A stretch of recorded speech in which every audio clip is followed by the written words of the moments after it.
Allô tout le monde, c'est Michel, j'espère que ça va bien. Aujourd'hui, on fait le survol complet du tout nouveau logiciel Luminar AI de Skylum Software. J'ai eu le temps de traiter des photos et de jouer un petit peu avec la nouvelle interface et je vous partage ça à l'instant.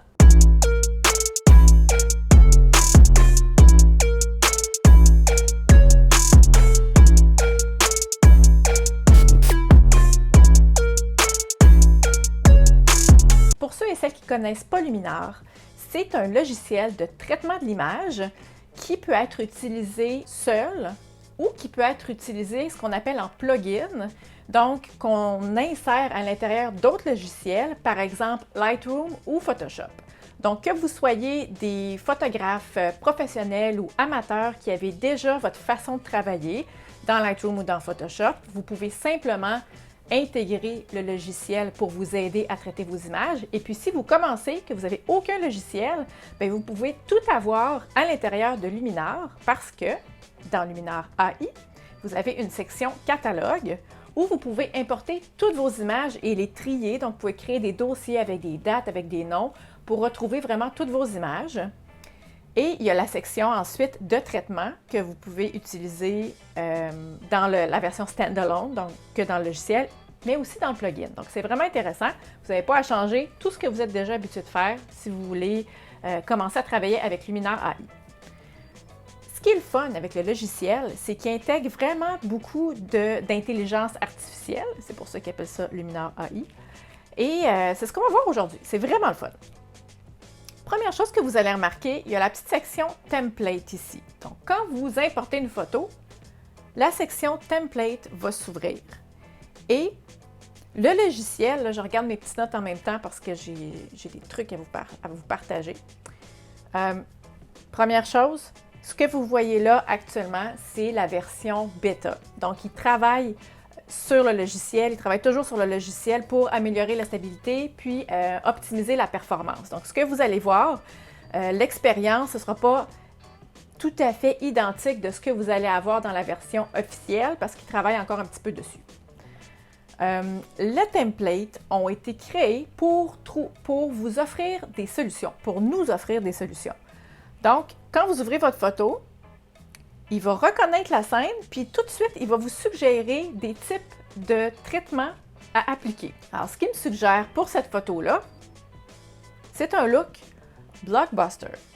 Je vais cliquer là-dessus. Là, il me sort 1, 2, 3, 4, 5, 6 possibilités. On va les essayer ensemble. Puis, ça va être mon point de départ pour ma photo. Je regarde un look qui fait mon affaire, puis après ça, on va travailler avec. Mais le but, c'est de me sauver du temps. Donc, je regarde, ça fait-tu mon affaire? OK.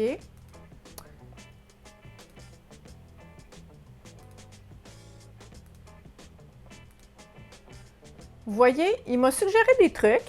Ça a bien de l'allure, mais moi, il y en a un qui me tentait, qui était dans People, et c'était le focus. Alors, je vais cliquer là-dessus.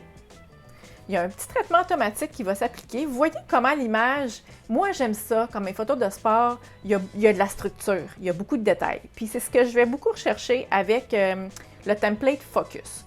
Quand il y a un template qu'on aime, c'est le fun, on peut mettre un cœur à côté ici et tous nos favoris vont se retrouver ensuite dans ma collection, là. Et vous allez voir vos favoris ici, celui que je viens d'aimer, Focus, il est là. Si vous en aviez 10, les 10 seraient là. Et puis, vous allez retrouver aussi les templates que vous allez sauvegarder. Donc, les traitements que vous allez faire, que vous aimez, vous allez pouvoir les sauvegarder et vous allez les retrouver ici. Donc, la base de ma photo est faite. On s'en va dans la Edit. Soit dit en passant, vous pouvez, avec le slider, augmenter ou diminuer l'intensité de ce filtre-là. Ça se peut peut-être que ça fasse votre affaire et que vous n'ayez rien à retoucher après. C'est possible. Mais c'est pour vous donner une bonne base en partant. Dans Edit, un outil d'intelligence artificielle qui a été ajouté dans Luminar AI s'appelle Composition AI. Et ce que ça fait, encore une fois, vous l'aurez deviné, le logiciel reconnaît la scène et va suggérer une composition pour optimiser votre image. Donc, si je clique Composition AI, là, il va faire une petite recherche, puis il va me suggérer une composition pour aller chercher la règle des tiers ou pour aller attirer l'œil en quelque part. J'ai toujours le choix de dire oui, parfait, ça fait mon affaire, je garde ça comme ça, ou de remodifier par la suite la composition. Moi, j'aime bien que les yeux soient sur une ligne de force de la ligne des tiers. Donc, ce que je vais faire, je vais mettre son œil vis-à-vis la ligne ici. Puis, ça va appliquer ma composition.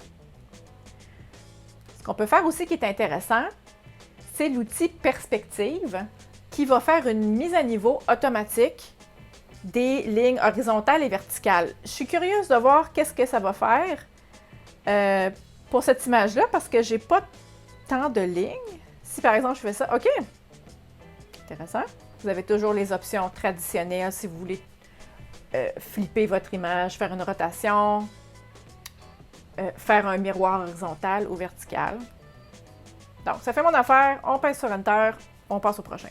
Autre outil que je voulais vous partager, c'est l'outil Efface.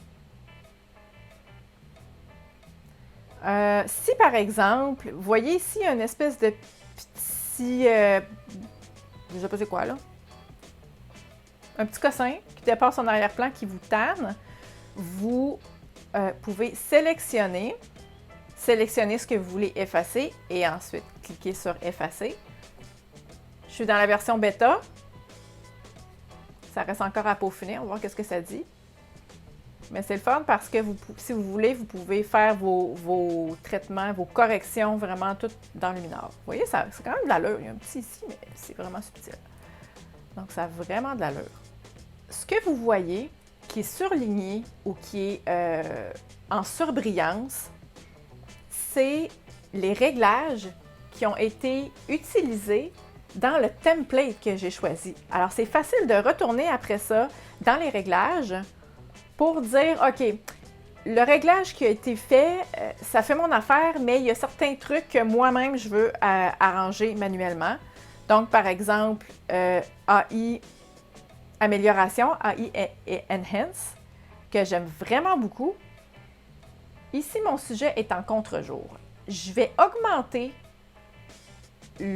l'accent pour voir si ça va aller rechercher l'exposition dans son visage.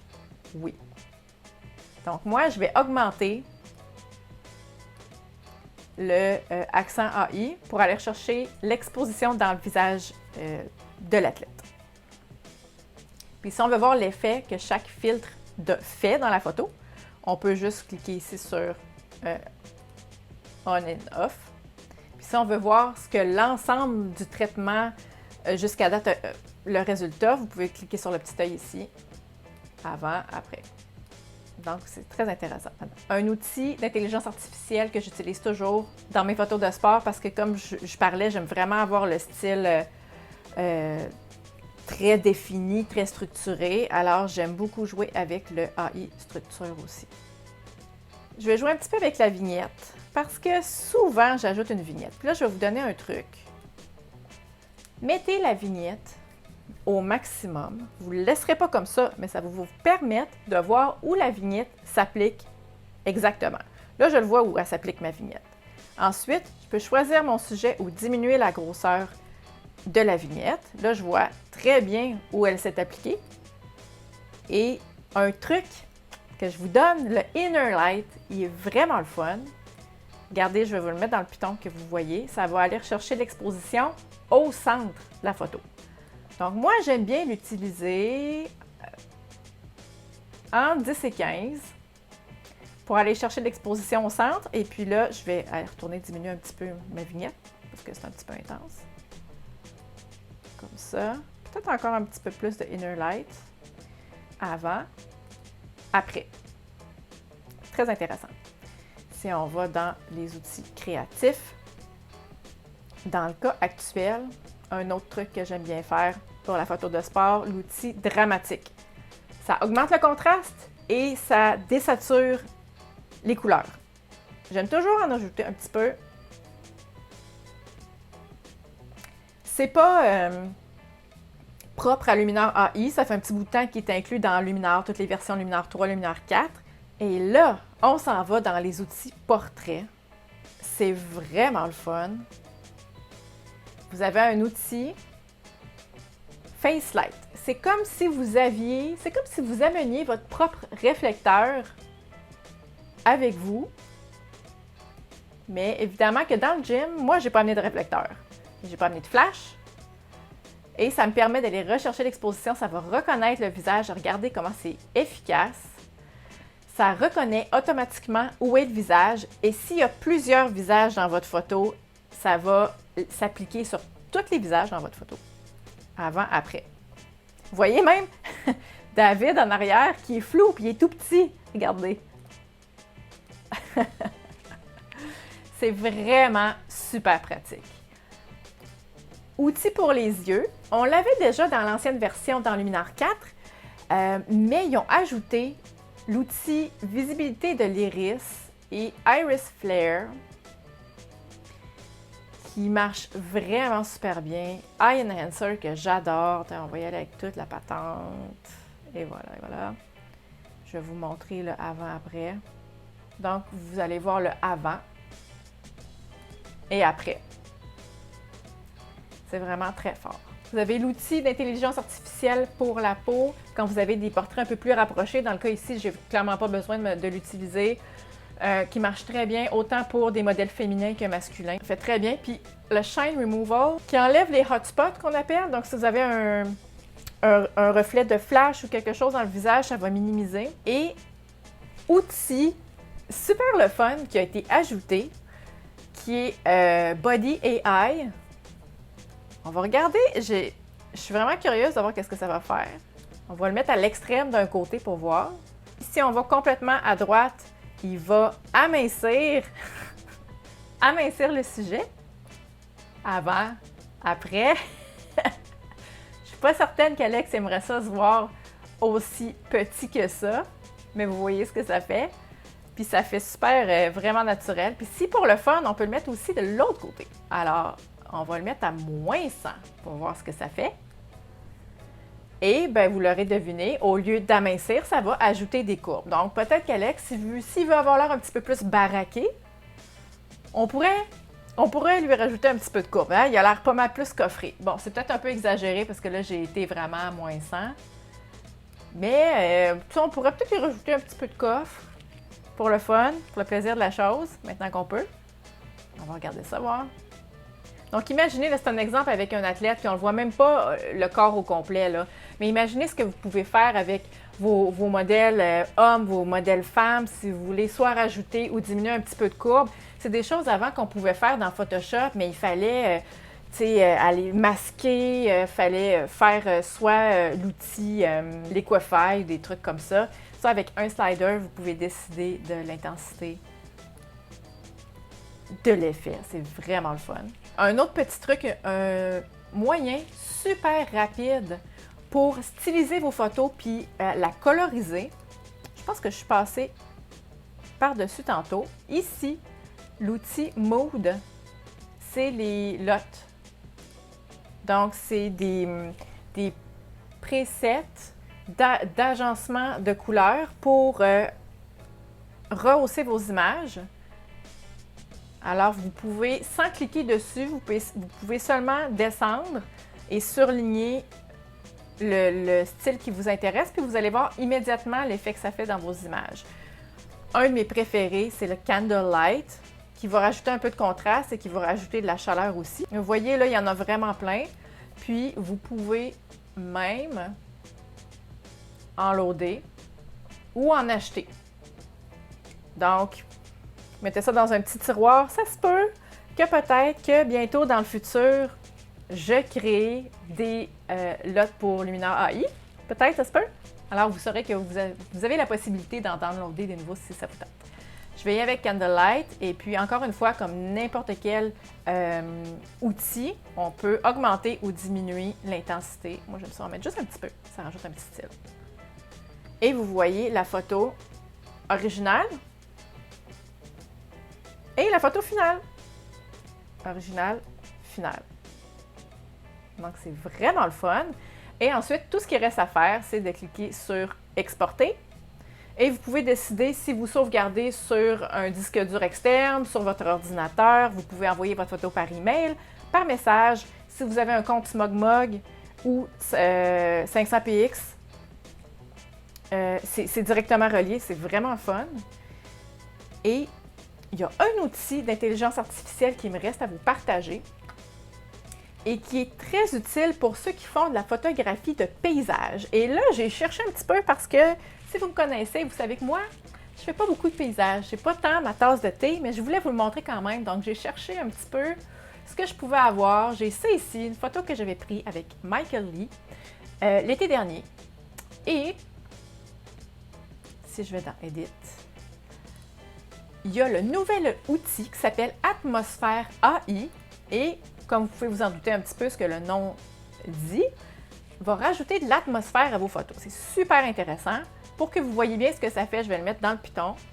Donc, vous voyez ici, vous pouvez rajouter fog, du brouillard, et vous pouvez décider de l'intensité dans la photo et aussi de la quantité de lumière dans l'atmosphère AI. Mais là, bon, c'est pas très beau tel quel parce que j'ai un peu exagéré, là. Mais ce que je voulais vous montrer avec ça, où je m'en vais avec ça, c'est que vous voyez qu'il n'a pas du tout touché au sujet principal de la photo. Il a reconnu où était le ciel, où ça pouvait être le plus optimisé de rajouter du brouillard. Et vous pouvez décider quel type de brouillard vous voulez. Donc, vous voyez ici, il reconnaît les espèces de montagnes et il va... J'aime quand même ce look-là. Il va rajouter une petite espèce d'effet mystérieux, un petit effet de petit brouillard au-dessus du lac dans la photo. On peut faire ça comme ça. Vous avez également Mist, qui fait comme s'il y avait un petit peu de pluie. Donc, j'imagine ça, ça pourrait être super beau si vous prenez des photos dans le bois, par une journée pluvieuse ou très sombre. Ça pourrait vraiment faire des beaux effets. Vous avez Mist et vous avez Haze qui s'applique aussi plutôt dans le bas de l'image. Et encore une fois, vous pouvez décider de l'intensité qui est appliquée dans l'image. Alors, c'est pas la photo idéale pour vous le montrer, mais écoutez, j'ai pas vraiment de photo de paysage. Mais c'est vraiment un outil le fun, puis pour tous les photographes qui aiment faire la photo de paysage, je pense que vous allez trouver ça vraiment intéressant. Alors, ça fait le tour de mon premier survol complet pour Luminar AI. Je vais continuer de vous mettre à jour à mesure que le logiciel va être prêt d'être livré. Si vous voulez supporter mes efforts éducatifs, si le logiciel vous intéresse, que vous voulez vous le commander en pré-vente, vous pouvez cliquer sur le lien que j'ai mis juste en dessous dans la description. Ça va vous mener sur le site de Skylum et vous allez pouvoir vous le procurer en pré-vente. Et puis, si vous voulez avoir d'autres informations, j'ai aussi fait une vidéo un peu plus tôt sur ma première réaction avec le logiciel que je vous invite à regarder. Je mets le lien également dans la bio. Alors, merci beaucoup tout le monde d'avoir été là. Merci de regarder, merci de me suivre et puis on se dit à bientôt!